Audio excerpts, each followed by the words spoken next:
For me, y'all know I had a way different path than Kate. I'm just happy that I made it this far without giving up, really.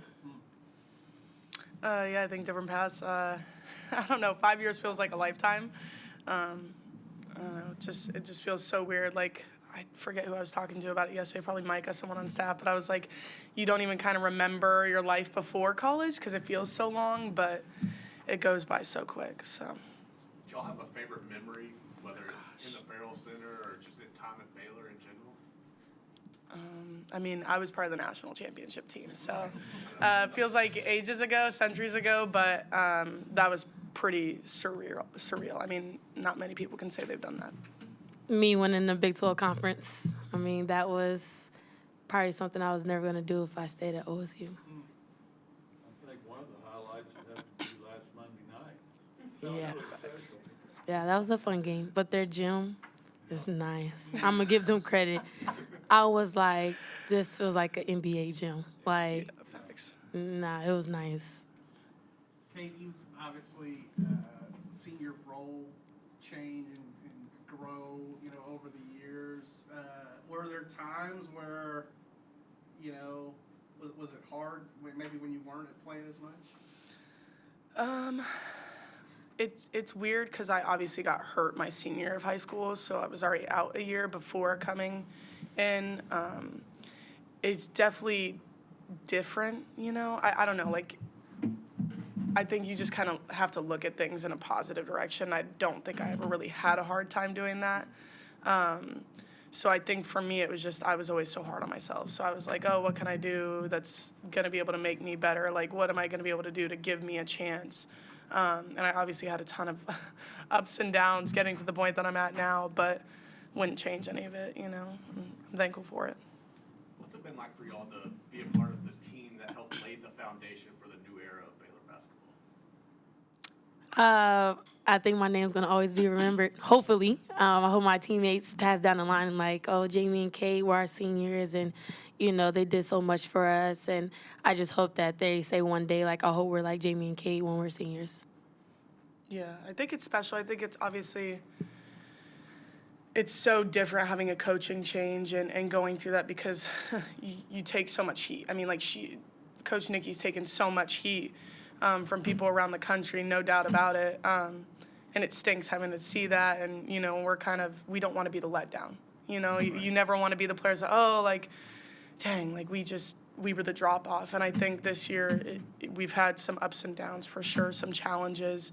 But I don't see that there's been a drop off. I think it's exciting for them and to see that they're going to continue to grow and continue to have talent come in.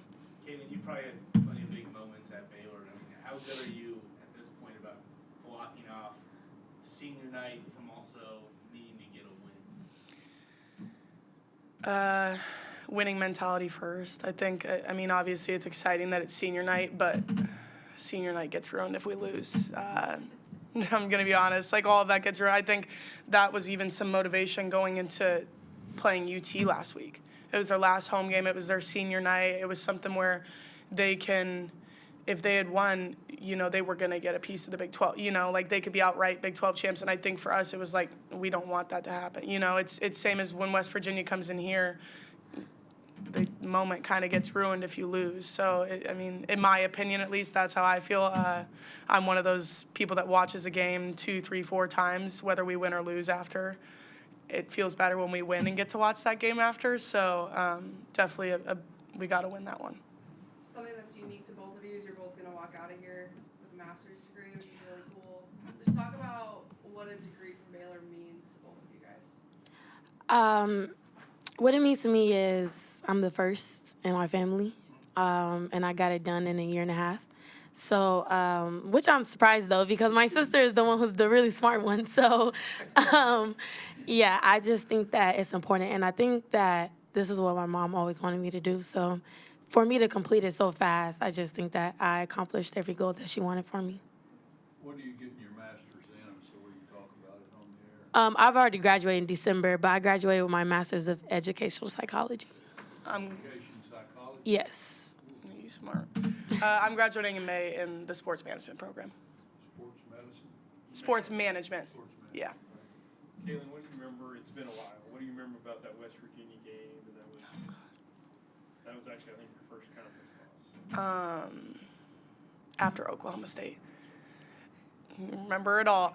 I think we had zero energy. You know, I think there were different things that we're so good defensively when we want to be, and I think we just didn't accomplish anything defensively. We didn't know personnel. We just weren't locked in on kind of things that we would usually focus on. Watching back, we were a completely different Baylor team. You know, I think we just were not ourselves.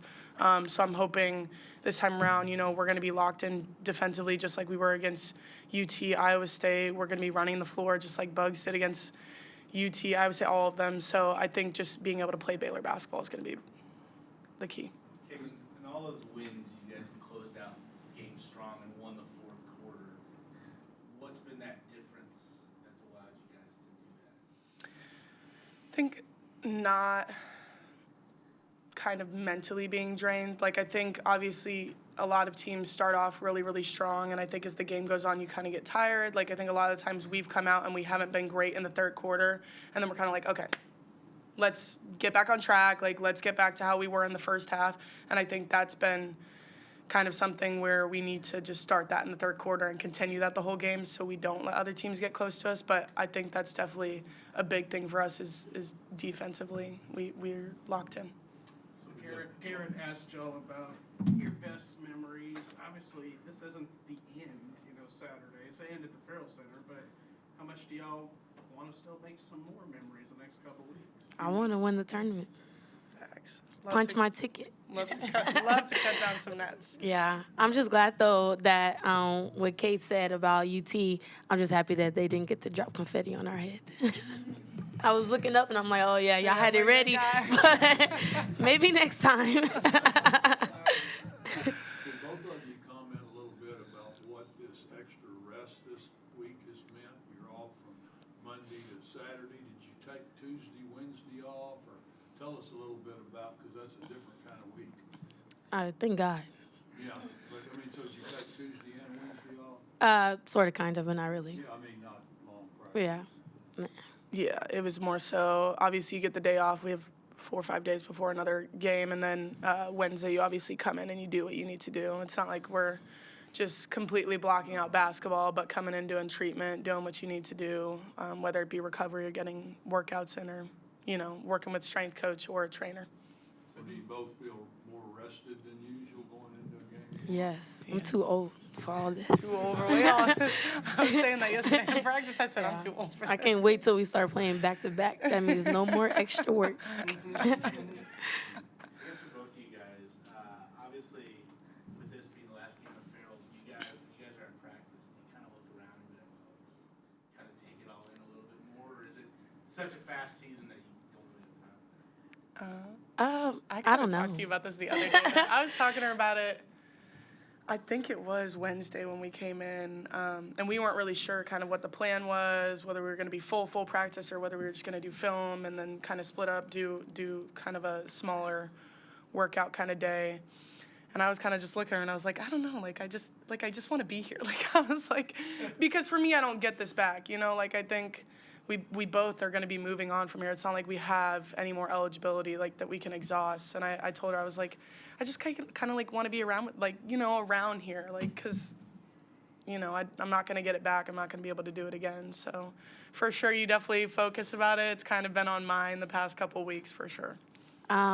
Kate is a lot more emotional than me. So I literally take my days day by day. I don't look to Saturday. What's today? Friday. Exactly, Friday. I take things day by day. Maybe tomorrow if you ask me again. Well, that was going to lead me to my next question. You may have just answered it. So who cries first tomorrow? Oof, me. You saw me last week when J-Mo was trying to ask me a question. I was like, no, J-Mo. Yeah, I'm not a crier. I don't think any of I'm you a guys crier. ever see me cry a day in your life. So I don't know. For sure a crier. Maybe. They're going to lock in you tomorrow. Yeah, lock in on me because you might not see no tears. If there are any recruits or if there are any players in the portal that are considering Baylor, what advice would y'all give them as to why Baylor and why Coach Dickey? That's a good question. Why Baylor? I would say that it looks good on your resume, one, for school. Two, everyone here loves you. Three, your teammates and your coaching staff loves you. Four, for me personally, you get away from everyone. It's not as small as Stillwater, of course, but it's still small and it's still quiet. And if you are like a small town girl, I think this is the fit. But if you're like big city, then I don't know. I was kind of both being in Tulsa. Like it's kind of big, but it's small at the same time. So I think I got the best of both worlds when it comes to being quiet. Yeah, I think for sure, like, obviously school aspect, it's Baylor. As she said, school-wise, it's great. Town-wise, I mean, after practice yesterday, I literally go to pick up food, and I have 4 or 5 people, like, good luck this weekend. Hey, great job at UT. Like, I don't think you get that a lot of places, which I really love, and it's so genuine. Like, I love that kind of support system, whether it's in Baylor and outside Baylor. And then basketball-wise, I mean, they're great. If y'all have heard at least one of my interviews ever, like, you know, I praise them to the highest. I mean, they were capable of, like, letting me love basketball again and, like, giving me that confidence. Because when they first got here, I was like, man, I suck. Like, I can't do this, can't do that. Like, I'm just not that player. You know, you're always like that, especially because my role was so different. And now, like, I'm not like that anymore. You know, like, when they tell me they want to do things or that they want me to do this, I'm like, yeah. Like, I want to be challenged like that. Like, I want to do that for them. And they've given me the confidence to do it. So definitely I think when you go to schools, everyone has their reasons to go, you know, whether it's like they're all basketball, all academics, like, and that's great for them. But it's just, in my opinion, I've always wanted a little bit of everything. So this was like perfect fit. How much do you like kind of, for you specifically, came and sit there and think like, okay, I got lucky with who I got as a coach? Because when you have a coaching change, you never know who's going to come in and what they're going to prefer, and you're kind of one of the leftovers of that team. Yeah, for sure. To be honest, like, I was ready to transfer before I even knew that she was getting hired, and then got hired. She came and met with us, had one conversation with her, and I was like, okay, I'm good. Like, we're good. We can go from here. I'm staying. Like, everything's set. Extremely big relief, especially considering I was going into grad school. I'd been here for 3 years already. Like, you don't really know what you're going to do. So it was definitely very lucky for me. You don't have to say exactly what it was, but general gist of the conversation that sold you so much in one convo. I think she's just real. You know, I think her coming from the league as well, basketball is some schools play so differently compared to the league, and that's why some programs are more successful than others, like player going to league-wise, things like that, and their success in the league. I mean, you see it now with Liz, the way Liz plays. Like, Nikki's system was so perfect for Liz, and, like, that's translated over to her being able to play so well. But I think just the aspect of how she spoke. You know, like, when you speak to someone, have you ever just spoken to someone, you're like, yeah, like, I don't know. Like, I don't know that feeling if you guys have ever had it where you're like, yeah, this is the most genuine person I've heard. Like, you just believe everything that they're saying and you know it's, like, honest and you know it's true. Like, that was just a feeling I got. Like, I was like, yeah, like, I can play for this woman. Like, and then as soon as she hired her staff on, like, and we get into individual workouts, like, just that confidence that they give you, like, oh, I can't really do that. No, you can do it. Like, and I'm like, okay, I can do it. And then, like, eventually you see yourself start to do the things that you never would have thought you would have done. I get that opposite feeling when I talk to Jeff. I was just fixing I to knew say, you were I get trouble. that feeling when I talk I to knew you Bryce, were that trouble. He's so genuine. Anything else? I've got a question, and this is not meant as a downer question at all. I'm just curious. I already know what it It's is. absolutely unbelievable what y'all have done on the road, winning 4 top 25 games on the road. You're 6-3 in conference on the road, yet you're 4-4 at home in conference. Can you, what could, you know, Coach Dickey says she thinks you're more focused on the road and all that.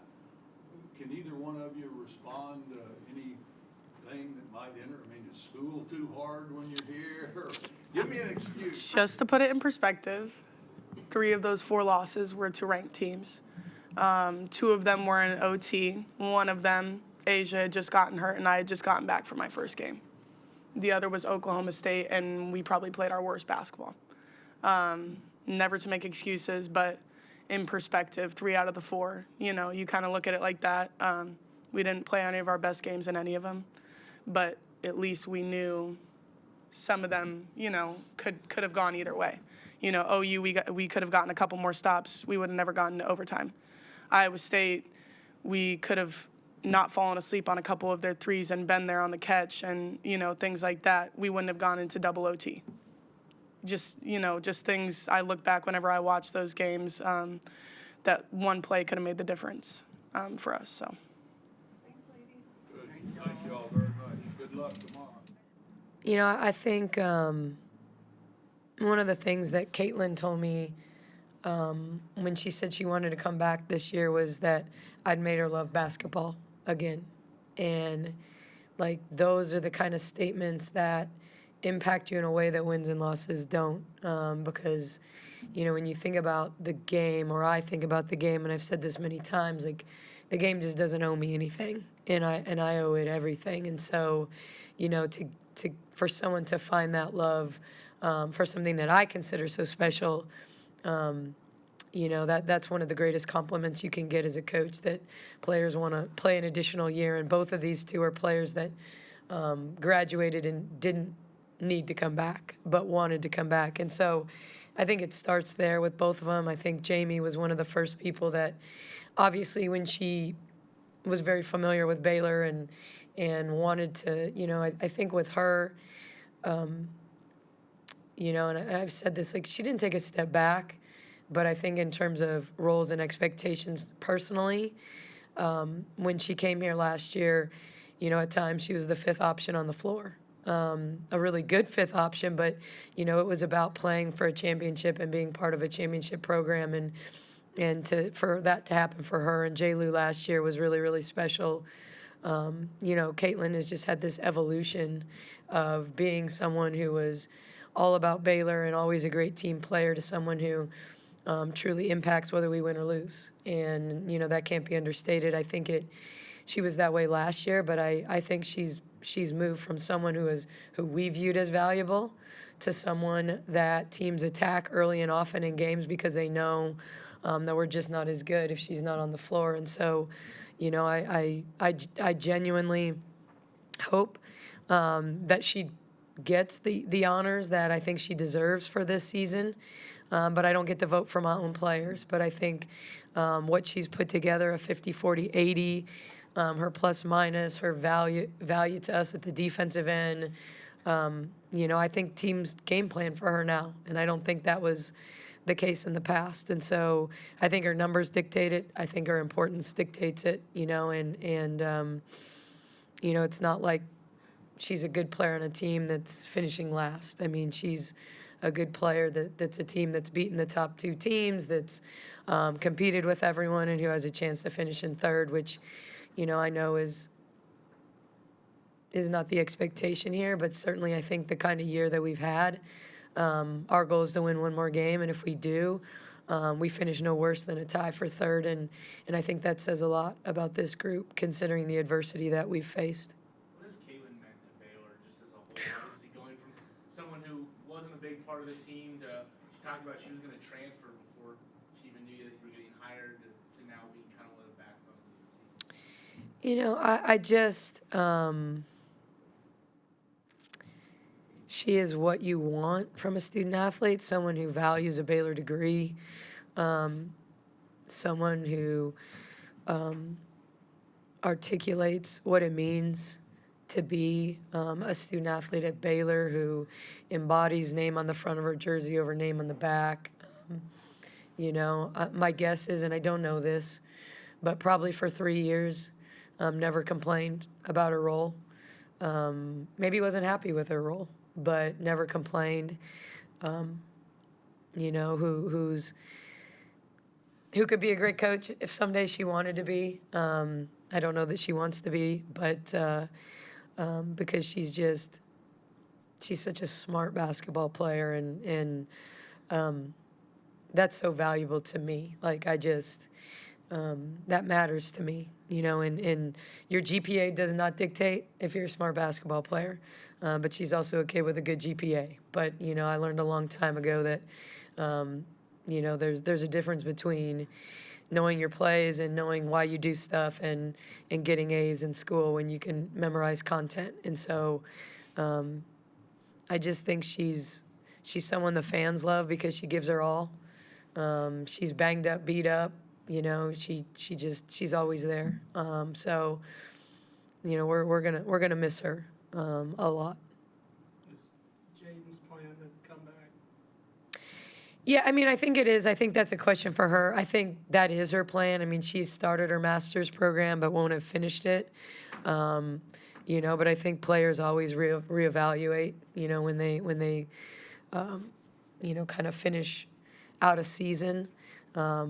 But the fact that she's choosing not to go through senior day, to me, I don't get into a lot of those conversations when the conversations are about how do we win our next game and how are we at our best in the conference tournament and get ready for the NCAA tournament.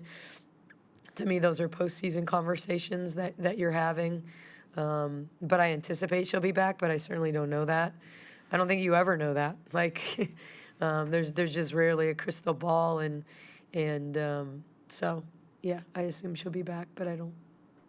Earlier this week, Coach Drew referred to you as a great ambassador for Baylor and Waco, and somebody who's going to win a lot of games here. What does that mean to have that mutual respect with up here? Look, I'm a middle child. I don't know that all middle children are this way, but I feel like the person that I've always been is non-confrontational and likes everyone to get along. I know I thrive in environments where I feel supported, and there's mutual respect, and it doesn't mean that I can be as confrontational as I need to be on the court with my players or an official or whatever. But it's just not. It's not how I'm wired. I'm not wired to want to fight. Everybody saw that with the Texas men's situation. It was about herding cats to the practice gym so that nothing crazy happened. But that's just how I'm wired. So I've had a ton of respect for Scott and their family. People don't know this, but Bill Fenley was one of the first people that recruited me.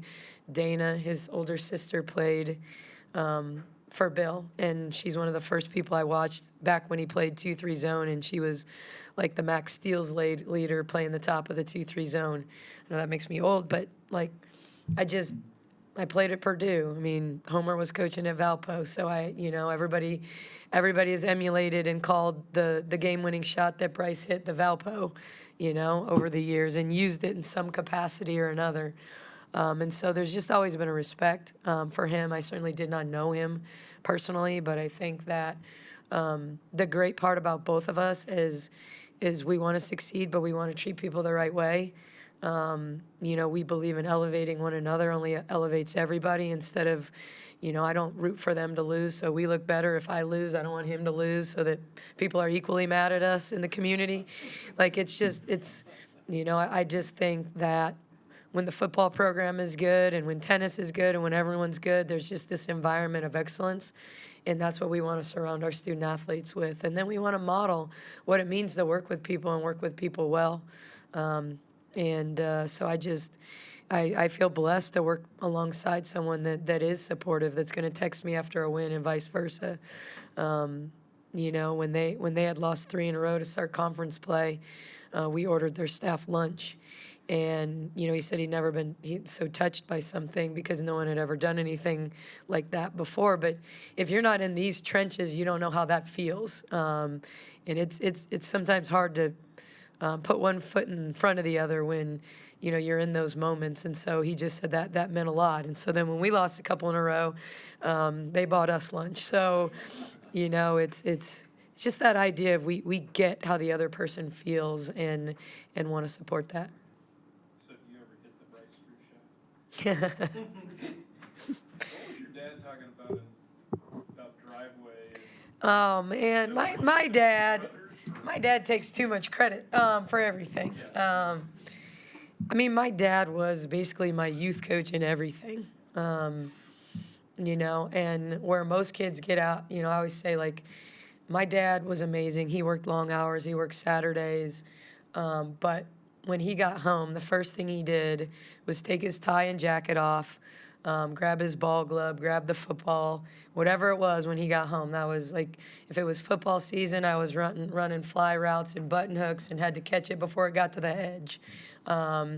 You know, in the spring, it was baseball. We had an open lot next to our house, and you know, he didn't just hit me fly balls. I had to start with my back to him and start running, and then he'd yell at me to turn over my right shoulder. And so, like, everything was a drill to him. Like, everything was, like, nothing was just, and we did just play catch, you know, but ultimately, like, he wanted to turn everything into, like, footwork. And so I started playing basketball. I think I played in the third grade in a girls' league in Indiana, and you know, at your local school where the floor is tile, and I remember being terrible, because at that point I was really into tennis and little league and other stuff. And but when we moved to Wisconsin, and I was the devastated kid that loved everywhere I was at, and when we'd move, I would think it was the end of the world.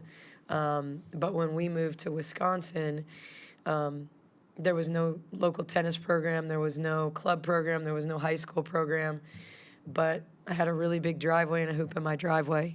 And so once again, you can never just go out and shoot. It was always, you have to go out and dribble for 30 minutes, and you've got to, you know, so from a really young age, like, he kind of taught me how to train, like, from a work ethic perspective.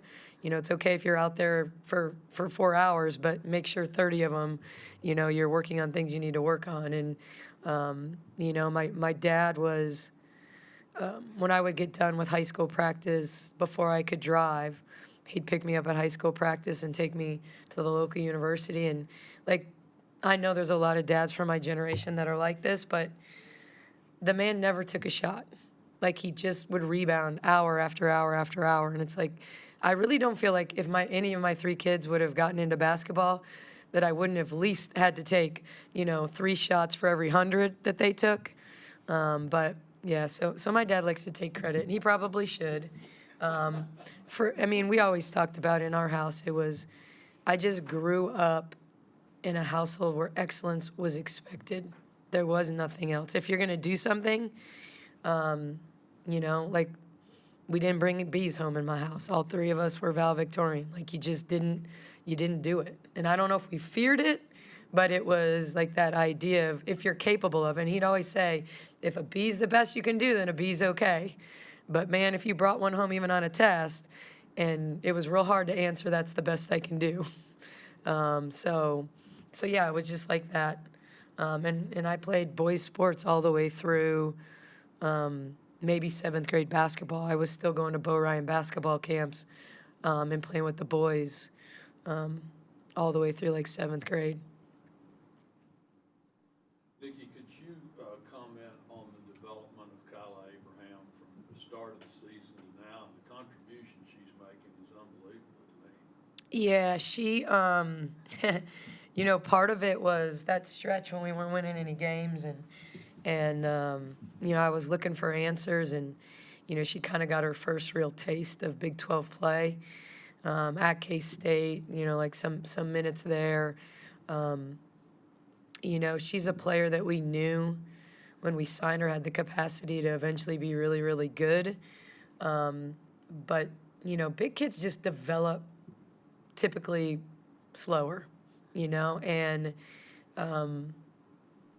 you know, when probably most of your life you're just bigger and stronger than everybody else, like, you know, you have to learn work ethic, and you have to understand what hard work looks like. And I don't think she was a lazy kid. I just think she didn't know how to work hard.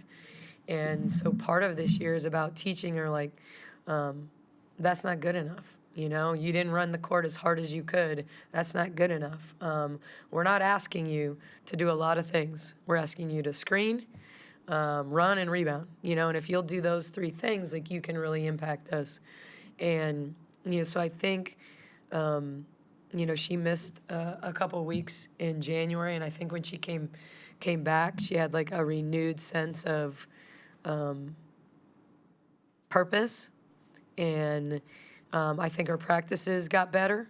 And then, out of need, I thought, the first time the light bulb went off was against Oklahoma State, at Oklahoma State. We were obviously awful, but her 3 minutes at the end of the second quarter were kind of the highlight up there. But did I think she'd come into the game and get us 3 baskets against Texas? No. But what I've seen is that she's more dialed in. She's more focused in practice. She's getting it a little better. She still wants to dribble every time she catches it into the post, and every single time I'm going to tell her, when you do that, you go from 6'4" to 5'4". But, she's a kid that's got good hands. She's an easy target to pass to, quite frankly. She tends to catch the ball. And, I think that you saw a glimpse of what she can be. Like, I don't know that had she gotten key minutes in November that she wouldn't be better. But I don't think she was ready in November. Like, to me, part of teaching kids is you don't show up here entitled to get minutes just because you're on the team. You have to earn minutes. And that's important to me. Like, there's an accountability to how you go about what you do and being prepared, knowing your scout and going hard in practice, and all of that is important. Like, I just think that's part of what we have to teach players today is just because you got a scholarship does not entitle you to play, And you might get minutes at the end of a 30-point win, but you're not entitled to minutes when it matters until you prove that you deserve minutes when it matters. And so I just feel like she's starting to get that, and I hope that, in all honesty, like, success can be a distraction, and that the energy you have to get the opportunity to get 3 baskets, you don't then suddenly assume, okay, well, now I deserve it. It's no, you continue to do the same work that got you that, because that's the only way you're successful. Like, there are very few 18 to 22-year-olds that can just show up unprepared and just be better. And I honestly don't want to reward that anyway. So, it's about that maturation process for her. Could you comment, that was the first time really you've used that zone for meaningful minutes this year. Were you happy with it? I think there were some, it stole us some minutes. I think we were going to use it. We thought we might use it 50% of the time. But I think, one of the things Tony and I talked about was how I felt like we could play our man, which we're obviously more comfortable with zone-like principles, and still get the same outcome. I thought we were more prepared to use it in terms of, okay, here's their primary zone offense.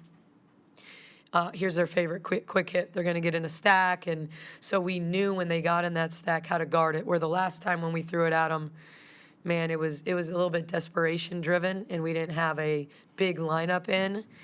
I don't know that we know how to rebound out of it. I don't think that we did that great. I still think there are areas we could be better, but I do think it stole us some minutes. I think it slowed them down in terms of, they were obviously playing lineups that they don't usually play. No one talks about the fact that we were playing lineups that we don't usually play too because of foul trouble. But, when they had 3 bigs and Gonzalez was out of the game and not having her in as a shooter, I think that impacted our ability to play it a little bit longer. And doesn't mean we won't use it again, We always thought we would use it a little bit more, but we also thought we'd be playing the big lineup a little bit more. I don't think it's a great thing for us when we have the 3 small guards, because I just don't think we wouldn't be easy to take advantage of with Jaden as our small forward on the backside, diagonal against the 2-3. If we were going to be a zone team with a small lineup, we'd be better in a 3-2. But, we kind of put the 2-3 in thinking we're going to have Asia at the 3, we're going to have Bella at the 3, we're going to have, and then obviously that hasn't come to fruition for many minutes. But you saw how quickly, a minute and 15 seconds into the game, I went to the big lineup because I knew that could be a difference maker for us against Texas. What do you need to do tomorrow to shut down West Hope Quinterly and Smith don't make shots. You know, I mean, they have two engines. You know, I think both those players are they can go get their own. They can put you in rotations where they get other people's shots. I still think West Virginia's at their best when they get 3 or 4 double-figure scores and they get a Hemingway and a Blackston or a Watson and a Blackston as a third and fourth scorer. You know, they obviously shot it as well as they've ever shot the ball against us the first time. You know, we had people that were 20% three-point shooters making threes against us in the first half up there last time. But I think it goes as, do we do a good job congesting and playing team defense on Smith and Quinterly the same way we did on Rory? Like, are we really dialed in? You know, they're a team that, you know, in their wins, they're +1 on the boards, and their losses, they're -15. That's about as drastic as a difference as you're going to see analytically between wins and losses. You know, they have players that play better at home and players that play better on the road. But when it comes to, you know, kind of what drives them, like if you get on the glass against them, you got a chance to win. If you keep them from having 4 players in double figures, I mean, they're a team that only scores 66 points a game. And so they get it done by turning you over. They get it done because they're a really good team, defensive team. I think Watson, you know, honestly, Watson and Quinterly, I voted for both of them on the all-defensive team. Watson is Caitlin Bickle in a lot of ways for them. You know, I have a lot of respect for her because I had to scout her last year when she was at South Dakota, and she followed her, and she just does whatever they need. She'll guard guards, she'll guard forwards, she'll guard centers. You know, she's just a really smart basketball player that takes people out of what they do. She guarded Caitlin the last time, but who knows tomorrow. So I think that's a lot of it is we've got to be able to score a little bit. We got to take care of the basketball, and we got to slow Smith and Quinterly down. Is Blitzer White running the same offense and defense basically she did at South Dakota? It's a better question for her. I would say she has motion in. They have their motion in. It looks very different. You know, it looks very different. When they had Schwerven, and I know I'm pronouncing her name really poorly probably, but, you know, they had someone they could really, really pound it to on the low block efficiently. You know, Chloe Lamb, and they had 5th and 6th year seniors. They'd get in their emotion and they'd read a lot in it, and they'd stay in it. They may start in motion, but pretty quickly one of those guards is going to come off an action, a stagger, a single, a flare, whatever, and then there's going to be a ball screen. So to me, it's about ball screen defense against them. It's about being better than we were the last time at ball screen D. Do they have the motion in? Do they have some of the same quick hits? They've changed a couple names on them. But, yeah, they have some of the same system in, but she has very different players. Defensively, I think she's much more aggressive because of Quinterly. I mean, they're still just as good defensively, but last year was about gaps and congestion and making you beat them from the outside. And, you know, they're number 1 in our league in three-point field goal percentage D right now. Like, they turn people over. They lead the league in steals. You know, and some of that's Quinterly and her aggressiveness. Like, she didn't have athletes at South Dakota like she has at West Virginia. So I would say at its core there's a lot there, but good coaches like Dawn are going to take, like, what they've got and tweak it to kind of personnel. And so I think that's what she's done so effectively with this team. Like, I think she's done a really good job getting a lot out of a team that, you know, maybe people didn't expect to be this competitive, you know, to have some of the wins that they have. And a lot of that stems from her. She's just a really, really good coach. You know, they were one of our rivals when she was at Northern Kentucky, and I coached at Florida Gulf Coast before Northern went to the Horizon. So she's just a great coach. Thanks, Nikki. Welcome.